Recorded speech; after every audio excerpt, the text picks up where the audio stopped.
Assalamualaikum warahmatullahi wabarakatuh.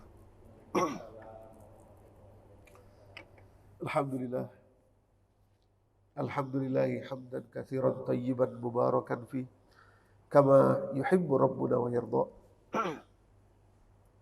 Asyhadu an la ilaha illallah wahdahu la syarikalah wa asyhadu anna Muhammadan abduhu wa rasuluh la nabiyya ba'dah. فيقول الله تعالى في كتابه الكريم أعوذ بالله من الشيطان الرجيم ولنبلونكم بشيء من الخوف والجوع ونقص من الأموال والأنفس والثمرات وبشر الصابرين الذين إذا أصابتهم مصيبة قالوا إنا لله وإنا إليه راجعون أولئك عليهم صلوات من ربهم ورحمة وأولئك هم المهتدون. Sadaqallahul azim wa sadaqa rasuluhul nabiyul karim wa nahnu ala zalika minasyahidin wasyakirin amma ba'd. Ma'asyiral muslimin wal muslimat rahimakumullah. Jamaah salat subuh Masjid Jami Asmaul Husna, Masjid Raya Asmaul Husna. Alhamdulillah, segala puji bagi Allah, kita masih hidup dan masih beriman insyaallah. Semoga salat subuh kita yang merupakan salat yang sangat spesial, Allah menyebutnya khusus di dalam surah ke-17 ayat 78 itu, yaitu salat yang disaksikan. Inna Qur'an al-fajri kana masyhuda, kalimat Allah. Mudah-mudahan salat subuh kita betul-betul menjadi bekal bagi perjalanan kehidupan kita berikutnya, yang notabene lebih lama, lebih panjang, bahkan tidak ada habisnya kalau dibandingkan dengan kehidupan yang sekarang ini. Salawat dan salam mari senantiasa kita sampaikan, curahkan kepada junjungan kita, itu Nabi kita Muhammad sallallahu alaihi wasallam.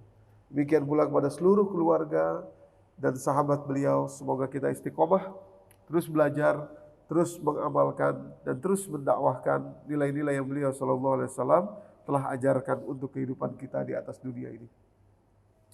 Bapak Ibu yang dirahmati Allah, kita menyambung pelajaran kita di pertemuan yang lalu, tapi saya yakin sudah lama sekali. Jadi mungkin sedikit saya merefresh saja.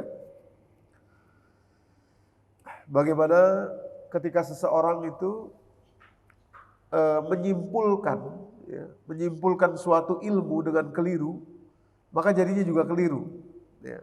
Ini kejadian di Amerika Serikat tahun 19 April 95.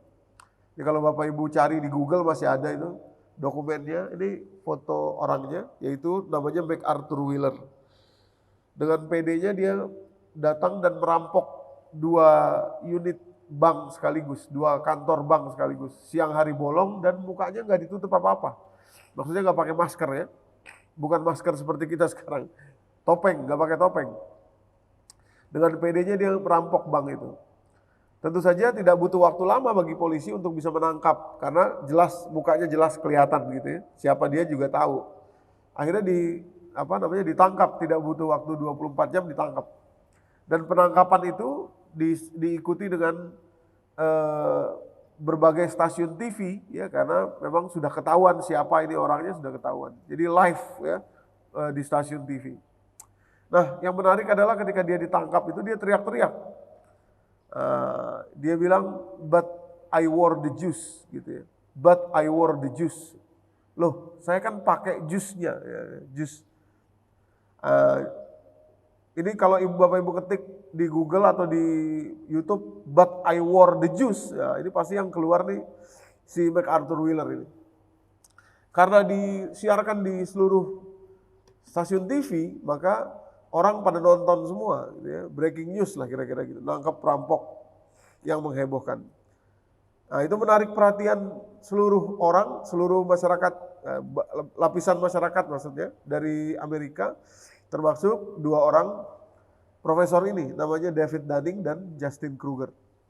Akhirnya mereka datang ke sana, ke penjaranya maksudnya, dan meneliti. Maksudnya apa nih orang bilang, but I wore the juice, but I wore the juice gitu. Ditangkap tapi teriaknya, but I wore the juice, but I wore the juice.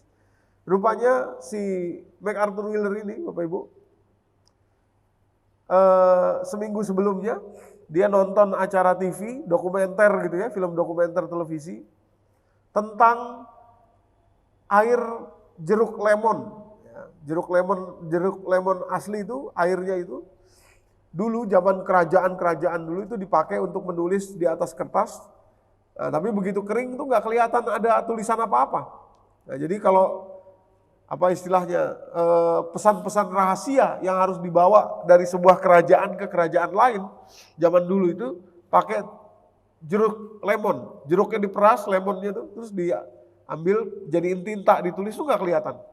Nah nanti kalau ditaruh di atas, dipanasin sedikit gitu ya, pakai lampu atau pakai lilin, maka tulisannya keluar. Maka itu jeruk lemon itu, perasan jeruk lemon itu juga dikenal dengan istilah invisible ink, ya, tinta yang nggak kelihatan. Nah, karena nonton dokumenter seperti itu, lah kok MacArthur Wheeler ini menyimpulkan, jadi dia kekeliruannya di sini, menyimpulkan bahwa kalau mukanya dia dikasih jeruk lemon, pasti nggak kelihatan juga di CCTV. Dia menyimpulkan dan meyakini. Nah itu yang kedua. Menyimpulkan dan meyakini. Akhirnya dengan PD dia itu masuk ke dalam bank itu. Rampok aja siang hari bolong gitu. Nah, duitnya diambil dia pergi. Maka itu begitu ditangkap dia teriak. But I wore the juice, but I wore the juice. Berarti dia ada yang salah di situ. Dengan apa yang dia simpulkan selama ini. Nah itu kemudian menarik dua orang profesor ini meneliti, melakukan penelitian lebih dalam lagi tentang bagaimana manusia itu menyimpulkan, ya, menyimpulkan sesuatu ilmu gitu ya. Nah dari penelitian ini masih dipakai sampai hari ini, dapat hadiah Nobel beberapa tahun kemudian, ya di bidang psikologi dan ekonomi, Bapak Ibu. Disimpulkan ada satu ilmu kemudian keluar dari situ namanya Dunning-Kruger effect. Nah, kalau Bapak Ibu yang nanti mau mencari, ini di dunia psikologi ada namanya the Dunning-Kruger effect. Nah, apa Dunning-Kruger effect itu? Nah, itu didasari ilmu ini, dapat hadiah Nobel ini didasari dari perampokan MacArthur Wheeler itu, 19 April 95 itu. Ini ada kurvanya Bapak Ibu tuh ya. Kalau Bapak Ibu perhatikan, yang vertikal ke atas itu confidence, rasa percaya diri. Atas. Ya, 0 sampai 100 ya, 0 sampai 100. Nah kalau Bapak Ibu yang perhatikan yang horizontal, itu knowledge atau ilmu pengetahuan. Yang horizontalnya ya. Nah yang menarik adalah di kurva ini Bapak Ibu, kalau orang ilmunya itu cuma sedikit, geser dikit aja nih di sini. Ya di titik dari 0 itu cuma paling 1% gitu ya ilmunya ya. Cuma 1%. Itu biasanya tingkat percaya dirinya justru tinggi sekali. Sampai 100. Tadi. Seperti MacArthur Wheeler tadi. Ilmunya cuma sedikit, taunya cuma sedikit. Tapi tingkat percaya dirinya tinggi sekali. Ya. Seperti dulu saya masa kecil dulu, yakin sekali sama yang namanya sulap. Saya yakin betul burung dara itu betul-betul bisa keluar dari topinya tukang sulap. Istilahnya tidak ada cognitive dissonance namanya. Tidak ada pertentangan kognisi dalam diri anak kecil karena dia nggak tahu apa-apa. Dia pikir itu benar. Nah, MacArthur Wheeler begitu juga. Dunning-Kruger effect ini Bapak Ibu mengukur bahwa manusia itu punya kecenderungan seperti itu. Jadi kalau ya tahunya dikit, wah PD-nya minta ampun. PD-nya luar biasa. Begitu beranjak garis horizontalnya, belajar, ya, pengetahuannya naik, bertambah ke sini, ke arah sini, ada di titik ini, turun percaya dirinya. Oh, ternyata ini lebih dalam dari apa yang saya pikirkan selama ini. Turun. Rasa percaya diri. Tambah belajar lagi, tambah turun lagi rasa percaya dirinya. Turun lagi. Ternyata memang gak semudah itu, gak segampang itu. Semakin belajar lagi. Belajar terus, mulai naik rasa percaya dirinya. Sekarang mulai sudah kebuka. Oh, udah ngerti. Sampai akhirnya dia ketika menjadi expert, Bapak Ibu, expert di sini ya. Rasa percaya dirinya ada di sini kira-kira. Tapi tidak setinggi orang yang tidak tahu tadi, rasa percaya diri. Gak setinggi itu. Ya kira-kira di 70 atau 60% saja. Kalau orang yang tidak tahu tadi, tahunya cuma sedikit, bisa sampai 100% rasa percaya dirinya. Orang-orang yang seperti ini, ya, itu namanya expert, ahli. Gitu ya, ahli. Maka kadang-kadang kita lihat orang tuh biasa-biasa saja gitu ya. Tapi begitu diberi kesempatan, kita baru tahu, oh, orang ini ngerti. Gitu ya. Nah justru orang yang kelihatannya gimana gitu ya, rupanya pengetahuannya hanya sedikit saja. Bapak Ibu yang dirahmati Allah, saya langsung ketika membaca ini saya langsung mikir, oh kalau MacArthur Wheeler nih, dia salah menyimpulkan jeruk lemon masuk penjara itu cuma 15-20 tahun. Belum lagi masa percobaan dan lain sebagainya. Udah gitu di dalam penjara dia makan 3 kali sehari, enak. Bagaimana kalau Dunning-Kruger effect ini terjadi kepada kita dalam ilmu agama? Repot nih. Ilmu agamanya benar, tapi kesimpulannya itu, kesimpulan dan rasa percaya diri tadi itu. Kalau keliru, jarak waktu perjalanan hidup kita sampai kita masuk kubur, kan kita nggak bisa balik lagi. Kalau MacArthur Wheeler dia bisa keluar penjara, bisa memulai hidupnya lagi. Apa yang dia simpulkan dengan salah tadi bisa jadi pelajaran bagi dia. Kalau kita nggak bisa, Pak. Mati nggak bisa balik lagi. Jadi ini tidak ada pilihan, kita harus tahu sejak sekarang ini. Sejak sekarang, benar nggak saya di jalan yang lurus, yang benar itu? Sudah ada di jalan yang benar nggak saya ini? Ya, Bapak Ibu. Bahasa Al-Qur'annya, Quran surat ke-18 ayat 103 dan 104 kalimat Allah, surat Al-Kahfi ya. Kalimat Allah. Qul a'udzubillahi minasyaitonirrajim. Qul hal nunabbi'ukum bil akhsarina a'mala. Mau enggak kalian kami beritahu orang-orang yang akhsarin a'mala, ya. Akhsarin itu gini, Pak. Ada bedanya antara akhsarin ya dengan khasirin aja itu ada bedanya. Khasirin itu misalkan dalam satu ruangan ini ada 25 orang ya. Atau 30 atau berapa orang lah, 100 orang lah katakan. Nah di antara 100 orang itu 99 orang itu beruntung. Cuma satu yang rugi, itu namanya khasirin orang itu.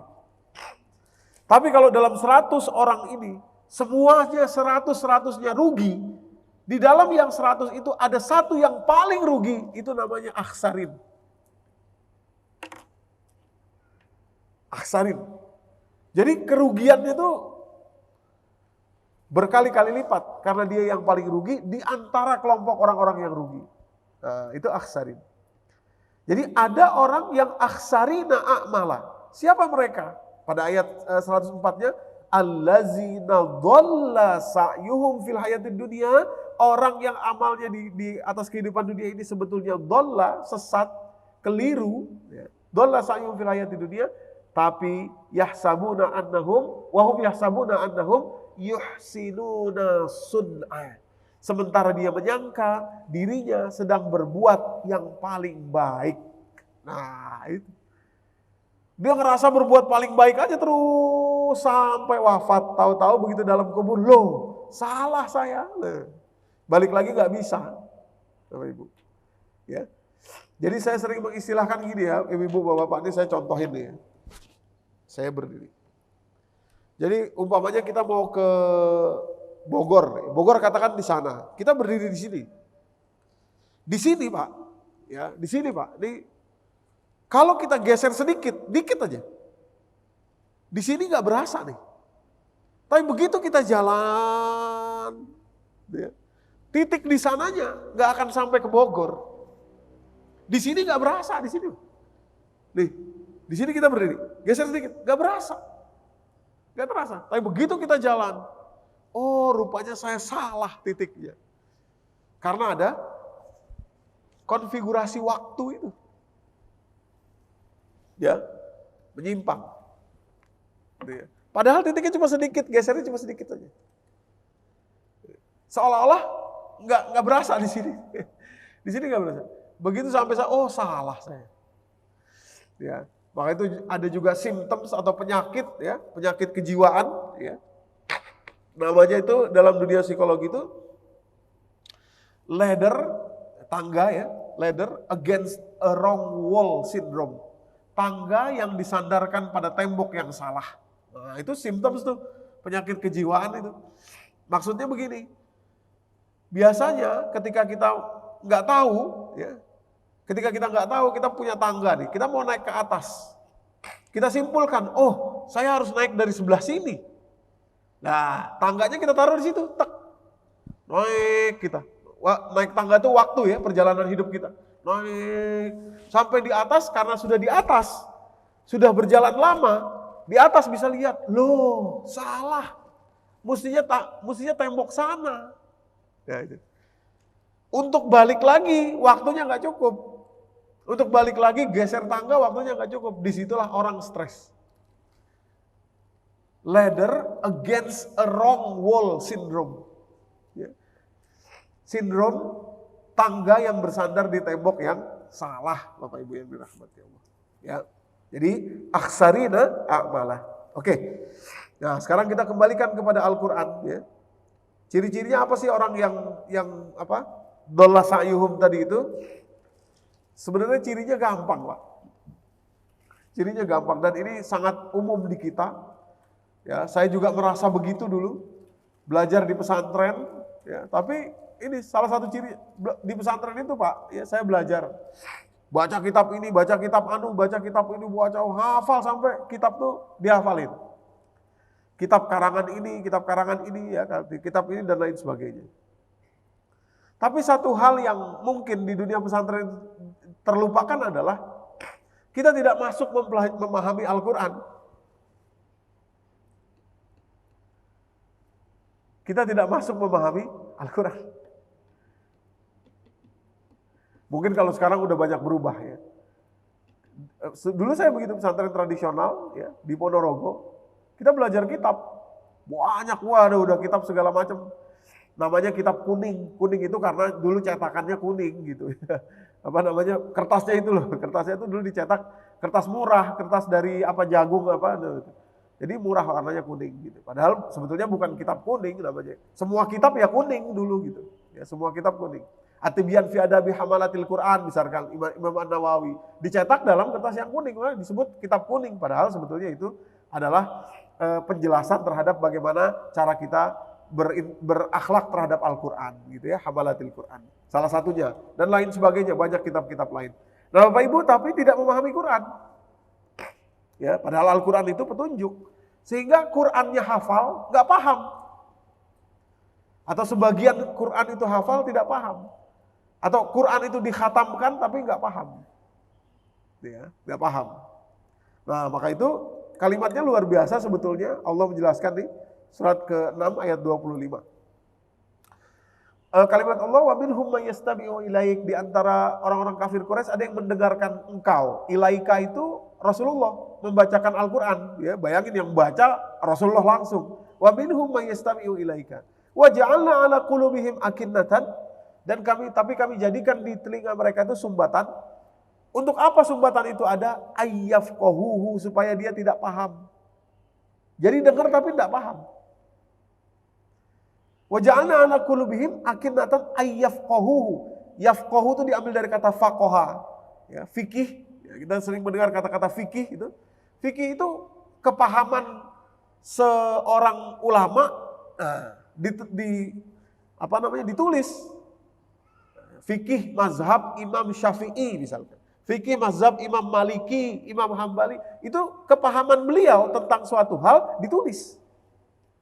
Ya itu. Ya. Makanya aneh kita ini berantem soal fikih. Padahal imam-imamnya sendiri nggak berantem soal fikih itu. Ya. Luar biasa kan? Jadi umpamanya nih, ya saya kasih satu contoh tentang haji kemarin ya, sebelum sampai ke sini. Sedikit aja. Surat kedua ayat 196, Pak. Hadirin yang dirahmati Allah. Jadi ayatnya itu gini, atau jangan itu deh. Soal ini aja, soal wudu. Nah, wudu tuh kalau lamas tumun nisa ya, bersentuhan dengan manusia itu batal apa enggak? Karena kalimatnya beberapa kali dalam Al-Quran, surat ke-4 ayat 43, surat ke-5 Al-Maidah ayat ke-6 ya. Aula mastumun nisa. Lamasa itu bersentuh. Jadi sentuhan dengan wanita batal nggak? Nah, karena kalimatnya aula mastumun nisa. Lah itu kalau dikaji, dibuka, Masya Allah luar biasa. Apa Ibu? Para imam ini mengkaji. Ada kata-kata atau. Nah, atau itu berarti bukan sesuatu yang primer. Wah, gitu ya. Maka itu kalau Anda bersentuhan dengan perempuan tapi tidak ada syahwatnya, tidak batal, kata Imam Malik. Buktinya tawaf itu di Masjidil Haram, laki-laki perempuan satu. Apa nggak ada yang nyentuh? Pasti ada yang nyentuh. Oh, apalagi kalau nyari Hajar Aswad. Aula mastumun nisa. Jadi kalimat au di situ itu bisa menjadikan perbedaan itu. Nah, kata-kata lamastum itu menyentuh. Kalau nyentuh ya nyentuh. Mau ada syahwat kayak mau enggak kayak batal. Gitu. Sebagian lagi. Ya, jadi nggak perlu dipertentangkan karena memang itu faqaha, fikih, kepahaman. Kalau Anda ikut yang ini ya sudah. Ada imamnya, Anda ikut yang itu ya sudah ada imamnya, ada gitu. Ya. Ayyafqahuhu, ya, pahamnya Quran, gitu ya. Dalam konteks kita ini tidak paham isi Al-Quran, bukan tidak tahu tapi tidak paham. Tadi ya, saya jelaskan tadi tahu dan paham beda. Tadi lamastumun nisa itu menyentuh perempuan, tapi pahamnya bagaimana? Menyentuh itu, apakah dengan syahwat atau tidak ada syahwat? Nah, itu namanya faqaha atau faham. Sekarang baca Quran tapi tidak paham. Nah, itu ciri-cirinya. Ciri-ciri bagaimana kita itu dalam keadaan kronis yang harus segera keluar dari situ. Sekarang Bapak Ibu yang dirahmati Allah, bagaimana cara melihat petunjuk di dalam Al-Quran itu supaya kita tahu nih. Tadi saya dari Pasar Minggu. Seperti biasa, kita harus lihat jalan. Tangerang, Legok, keluar 500 meter lagi. Keluar. Ikut. Tapi kalau tandanya nggak ada, repot. Nah, ini kita udah sampai mana nih? Repot kita. Nggak tahu. Karena nggak ada tandanya. Apa Ibu? Nggak ada tandanya. Lah, dalam perjalanan ini juga harusnya kita tahu tandanya. Jangan jalan terus kalau salah. Nanti sampai ke Merak. Nggak sampai ke Gading Serpong. Habis waktu kita sampai ke Merak, lewat acara ini. Karena apa? Tidak baca tanda. Tidak baca tanda. Nah, bagaimana dalam kehidupan ini tandanya? Nah, kembali kepada Al-Quran sudah. Tidak ada lagi pilihan lain. Ya. Al-Quran satu-satunya petunjuk kita. Ya. Oh, hadis bagaimana Ustadz? Hadis itu untuk menguatkan Quran. Awas jangan keliru. Orang mikir, wah hadis itu untuk untuk Al-Quran. Hadis itu untuk Al-Quran. Ya. Baru kemudian pendapat-pendapat ya, atsar ini juga untuk menguatkan hadis. Hadis menguatkan Al-Quran. Jadi jalannya jelas itu. Jalannya jelas. Ada lagi orang begini, wah pokoknya saya pegang Quran saja nggak mau hadis. Keliru ini. Keliru. Kenapa? Karena harus dijelaskan lewat hadis-hadis sahih Nabi SAW. Sebagian yang yang harus dijelaskan, karena tidak semua bisa dipahami secara mutlak, nggak bisa. Ya, kan yang diturunkan kepada Rasulullah. Rasulullah lah yang harus menjelaskan, gitu ya. Tapi yang keliru sekarang, mohon maaf, orang mempelajari hadis tapi tidak sesuai dengan Quran. Itu akhirnya kesana kemari yang lain-lain. Ya, oke, itu bahasan yang lain lagi kita. Nah, Bapak Ibu, kembali kepada Al-Quran. Bagaimana Al-Quran menjelaskan tanda tadi ya? Bagaimana Al-Quran menjelaskan tanda apakah kita sudah jalan yang lurus atau tidak? Nah, ada satu kalimat atau ada satu bentuk dalam bahasa Arab itu ketika fi'il atau sifat ya. Sifat itu ketika tertanam dalam diri seseorang menjadi karakter, maka dia menjadi isim atau kata benda. Atau sederhananya beginilah. Ketika seseorang punya sesuatu, sifat, ya, maka disebut cara menyebutnya. Misalkan ada orang punya keimanan. Iman itu kan sifat, Bapak Ibu, ya. Iman. Asal katanya amanu, amanah. Sulasi mujarad namanya dalam bahasa Arab. Amanah 3 huruf, ya. Disusun dari 3 huruf.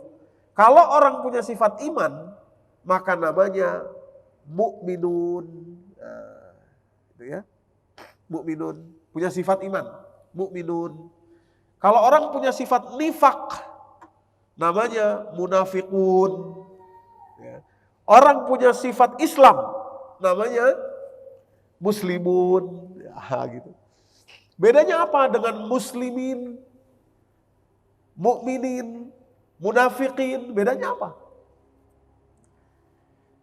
Kalau mukminun, Bapak Ibu, muslimun, kemudian munafikun tadi itu sifatnya yang tertanam dalam diri seseorang. Tapi ketika orang-orang bersifat yang sama ini ngumpul, misalkan orang punya sifat Islam, muslimun, muslimun, muslimun, muslimun, ngumpul muslimin. Itu ya. Orang yang punya sifat itu ngumpul namanya muslimin. Mukminin, ya ayyuhal mu'minun, ketika ya ayyuhal mu'minun berarti kepada individu. Kalau ya ayyuhal mu'minin, orang-orang yang dikumpul sini ada berapa? 100, itu mukminin. Gitu ya. Jadi ada bedanya tuh. Dan bedanya jauh sekali. Begitu pula petunjuk, Bapak Ibu, petunjuk itu sifat dalam bahasa Arab itu. Huda, ya.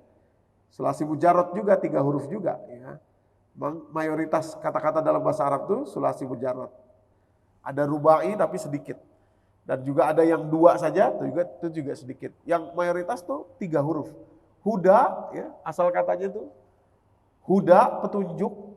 Orang yang punya sifat petunjuk dalam dirinya, sudah ada petunjuk, namanya muhtadun. Orang-orang muhtadun berkumpul namanya muhtadin. Ya, jadi bagus juga kalau namain anak muhtadun, orang yang dapat petunjuk gitu ya. Muhtadun gitu. Nah, di dalam Al-Qur'an Bapak Ibu, jadi ini pisau bedahnya ya, untuk membedah, melihat ya, pisau bedahnya tuh kata-kata muhtadun ya. Muhtadun. Kalau muhtadin berarti orangnya, berapa banyak orangnya itu muhtadin. Nah, Bapak Ibu yang dirahmati Allah, jadi sekarang dengan muhtadun ini kita bedah di dalam Al-Quran. Rupanya di dalam Al-Quran kata muhtadun disebut 8 kali. Disebut 8 kali di dalam Al-Quran. Hebatnya adalah, ini hebatnya Al-Quran ya, itu penyebutan kata muhtadun itu memang betul-betul menceritakan bagaimana, kalau kita perhatikan, renungi ini nanti. Ini ada semua dalam kehidupan yang kita jalani sehari-hari. Ya. Yaitu ada 8 tadi, ada 4 muhtadun yang palsu, orang yang merasa sudah dapat petunjuk tadi, wahum yahsabuna annahum yuhsinuna sun'a, ya.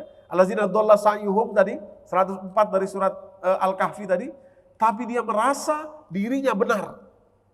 Artinya muhtadunnya palsu. Ada 4. Gitu. Sementara ada 4 yang asli. Apa Ibu? 4 yang asli. Muhtadun yang asli, yang benar. Nah, yang ini tidak akan keluar dari kehidupan kita sehari-hari, gak akan keluar. Sehingga dengan mudah kita bisa ngaca aja. Ini yang 4 palsu ada gak sama saya? Kalau ada, keluarin. Buang. Ya, hilangin. Nah, yang 4 asli ada nggak sama saya? Kalau belum ada, masukin. Bapak Ibu. Ya. Untuk kita menjamin bahwa kita sedang berjalan di atas jalan yang benar, jalan yang lurus. Supaya tidak jadi MacArthur Wheeler, tapi lebih parah lagi karena tidak bisa kembali ke kehidupan dunia. Bapak Ibu, pertemuan lalu kita sudah bahas yang palsu. Ya. Jadi KW. Bukan KW sih, kalau KW itu masih ada asli-aslinya. Ini palsu. Palsu, beneran nggak ada gitu ya. Ini makanya kalimatnya palsu, ya, palsu.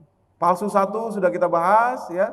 Orang-orang Yahudi yang merasa benar sendiri, palsu dua, demikian pula yaitu orang-orang yang mengatakan ini sudah kami dapatkan dari nenek moyang kami sebelumnya dan Allah perintahkan juga kepada kami. Ya, biasanya ini dulu orang-orang yang memakan uang-uang yang haram, dia bilang ini emang udah begini dari dulu, udah makan aja, yang penting kita kasih pesantren, kasih masjid, kasih berangkatin orang umroh dan lain sebagainya. Padahal itu keliru, salah. Tapi dia pede aja ngerasa itu benar gitu. Maka kalimatnya nanti muhtadun pada surat Al-A'raf ayat 30. Muhtadunnya ini keliru, padahal salah, tapi dia merasa muhtadun. Maka itu kalimatnya wa yahsabuna annahum muhtadun. Mereka merasa diri mereka sudah dapat petunjuk, di atas petunjuk. Palsu yang ketiga begitu pula orang yang punya victim mentality. Ya, victim mentality itu yang salah orang lain aja. Ya, dia nggak pernah salah. Gitu ya. Nah, itu sebetulnya adalah sifatnya iblis, tapi dia merasa benar. Yang terakhir, yang keempat adalah materialisme atau materialistik. Melihat segala sesuatu itu dari materialisme. Ya, jadi materialis. Termasuk dalam hal ini adalah ilmu agama. Ada orang-orang yang nggak mau dengerin kiai atau ustadz kalau bukan dari lulusan tertentu. Lulusan mana ustadznya? Lulusan Madinah bukan? Wah bukan, ini lulusan pesantren Jawa Timur. Lah saya nggak mau, itu deso itu. Sebaliknya di kutub yang sebelah ada gitu juga. Ini kelompok saya bukan. Kalau bukan kelompok saya nggak mau ikut. Mesti harus kelompok saya. Materialis. Ini materialis itu bukan hanya uang saja Pak. Ya, materialis itu Bapak Ibu ya seperti itu tadi. Padahal ilmu agama, apalagi agama ya, itu luar biasa. Ya, kadang-kadang ada orang yang di desa, orang sederhana, nggak terkenal sama sekali, kita nggak tahu siapa dia. Kiai yang sederhana, pesantrennya kecil, tapi luar biasa ilmunya. Hakikat yang beliau miliki itu luar biasa, dekatnya sama Allah luar biasa, tawaduknya, hafal Quran, wah sudah mau digali dari sisi mana, balaghahnya, ininya itu, tapi santai-santai aja, biasa-biasa aja. Kiai saya tuh, Kiai Haji Maksum Yusuf, Bapak Ibu namanya, pesantren saya namanya Arisalah di Ponorogo, kecil. Itu beliau tuh kadang-kadang kalau ada wali murid datang dari Jakarta apa Bandung gitu ya, wali santri ini, yang belum pernah ketemu Pak Kiai, kalau dulu kan nggak ada media sosial, jadi nggak tahu mukanya kayak apa tuh, nggak tahu dulu zaman dulu. Itu bisa salah keliru disangka karyawan. Pak, WC sebelah mana Pak ya? Pak Kiai nih. Pak Kiai orangnya santai aja, diantar sama, oh sana Pak, mau ke Pak, sini, diantar sana. Nanti santrinya bilang, Pak, itu Pak Kiai. Karena nggak kelihatan, biasa-biasa aja orangnya. Pakai sepeda kalau dapat dana atau anggaran yang dibeliin sepeda yang guru-guru muda. Beliau pakai sepeda yang paling tua, ontel, kertek. Tapi kalau sudah bicara, sudah ngajar, wah, luar biasa. Dari mana kita mau melihat? Dari fikih, dari balaghah, dari ilmu mantiknya, dari ini, wah nih. Tas. Beliau itu murid kesayangan Kiai Zarkasi. Ya, di Darussalamnya, di kantor Darussalam, Bapak Ibu. Luar biasa. Namanya Maksum Yusuf, kecil orangnya, pendek, kecil.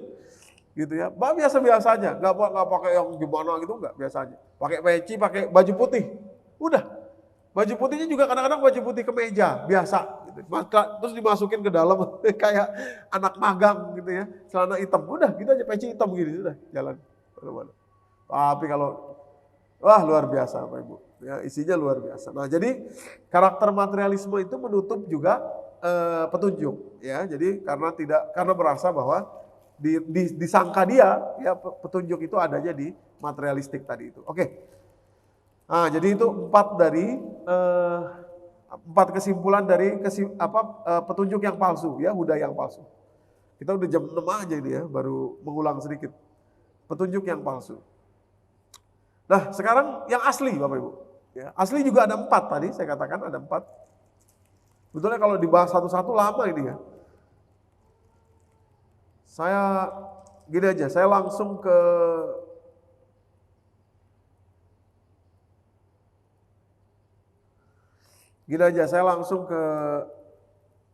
karakter asli. Oh, gini dulu deh. Saya kembali ke belakang dulu. Supaya kita lebih lebih efisien dan efektif. Gini Bapak Ibu. Saya kembali ke sini dulu ya. Tadi yang palsu sudah 4. Maaf nih, agak flu. Yang palsu 4 sudah. Sekarang yang asli Bapak Ibu.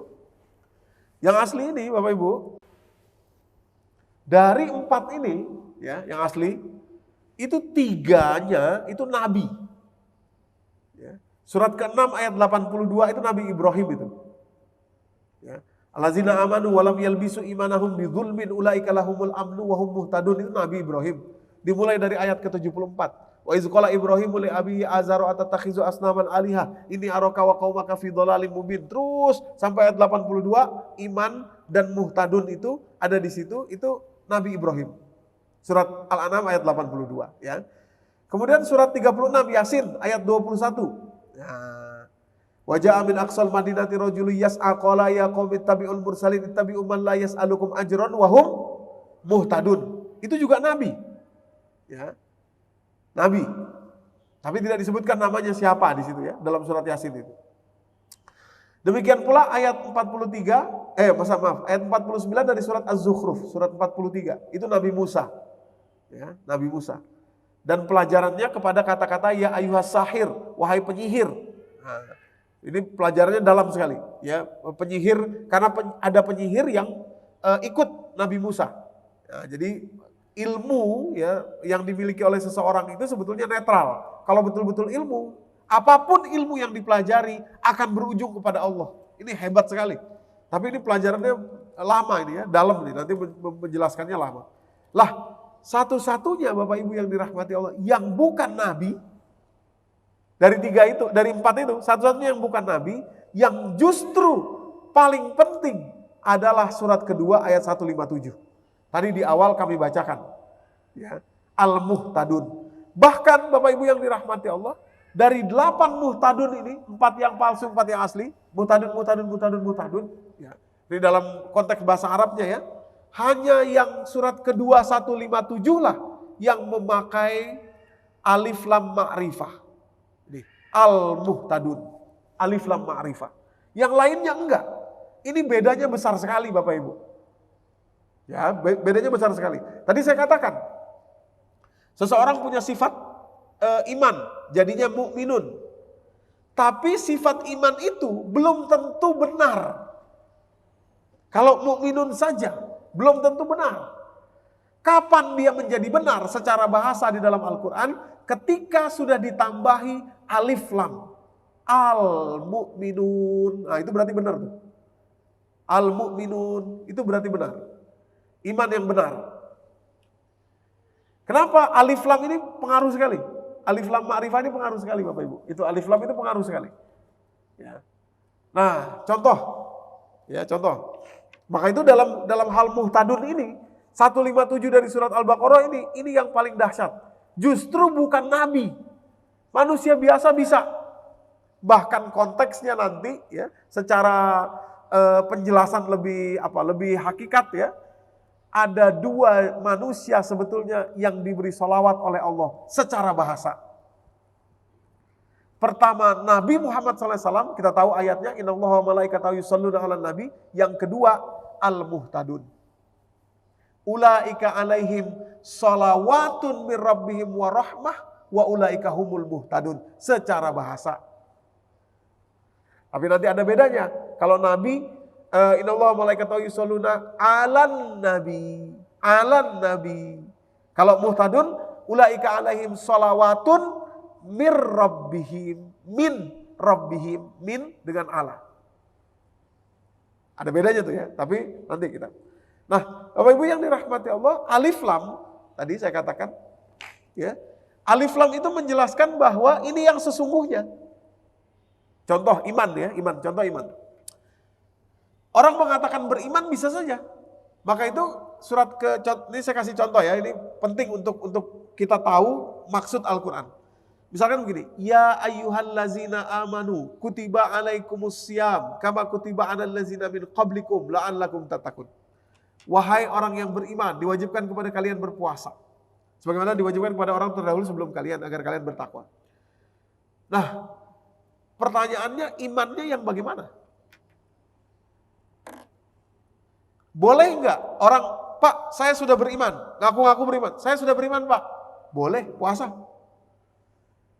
Tapi belum diverifikasi nih orang imannya. Orang baru masuk Islam 2 hari, gak apa-apa. Kalau dia ngaku beriman, terkena juga ayat 183 surat Al-Baqarah. Jadi ya ayyuhallazina amanu itu, wahai orang-orang yang mengaku beriman. Itu sebetulnya. Umpama saya ngaku-ngaku, Pak, saya orang Aceh nih Pak. Orang Aceh. Saya ngaku begitu ya. Bapak-bapak bisa aja percaya. Tapi kalau ada orang Aceh beneran, dia akan tes. Bener gak kamu orang Aceh? Coba, bisa bahasa Aceh gak? Nah, itu. Kalau sudah bisa bahasa Aceh terus ditanya keturunannya siapa? Nah, baru beneran ini, alif lam ma'rifah. Begitu juga beriman. Nah, maka itu kalau Bapak Ibu buka surat ke-8 Al-Anfal, mulai dari ayat yang kedua, kalimatnya begini. Innama al-mu'minun, adapun orang-orang yang benar-benar beriman, innamal mu'minuna allazina iza dzukirallahu wajilat qulubuhum wa iza tuliyat alaihim ayatu zadatuhum imanan wa ala rabbihim yatawakkalun allazina yuqimunas salata wa mimma razaqnahum yunfiqun ulaika humul mu'minuna haqqan. Orang-orang beriman yang sebenarnya itu ada alif lam ma'rifah dan ditutup dengan statement merekalah yang beriman dengan sebenar-benarnya. Cirinya ada 5. Yang pertama, iza dzukirallah wajilat qulubuhum. Apabila mengingat Allah, itu hatinya tuh bergejolak. Wajala itu seperti Pak, seperti air yang titik didih, gelebak gelebuk. Wajala, bergetar hatinya.